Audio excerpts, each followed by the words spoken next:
Chairman of the Special Committee on Parking Meter Consultations, Councillor Akim Peter, explained that talks between Smart City Solution and City Hall have concluded with an agreement that will benefit all stakeholders when the project is brought back on stream. Peter told Nightly News that there was no resistance from the partner to release the necessary financial information that was needed for the consultation, which lasted for about 3 months.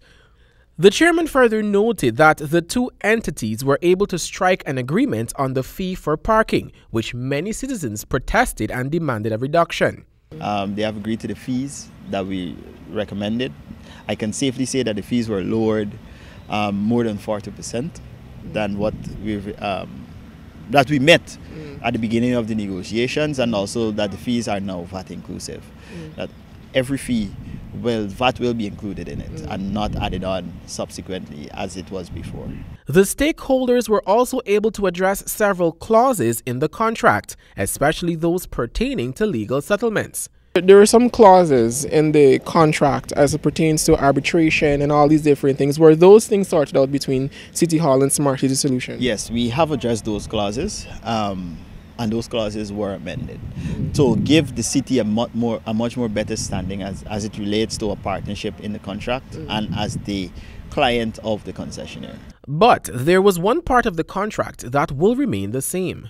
Shares in terms of the profits, has that been adjusted, or is it still 80-20? We decided to let it remain as 80-20 because actually after studying the documents Smart City submitted, we realized that it was verified that their investment is of such a standing. So to ask them for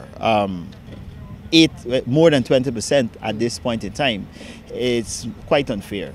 But saying that to say this, they have agreed to renegotiate the share profit. Well, not the share profit, but the share basis or arrangement after 12 months. As it pertains to a recent court order against the bylaws of the project, Peter believes that the court order has no grounds to prevent the project from resuming. The court order dealt with the process of the bylaws being enacted. And that process can be fixed because the committee, before the court had made a judgment, had decided to submit new bylaws and let it go through the correct process. Rather than allowing the old bylaws to take precedence, we would then take the new bylaws to that effect. Javon Vickery, HGP Nightly News.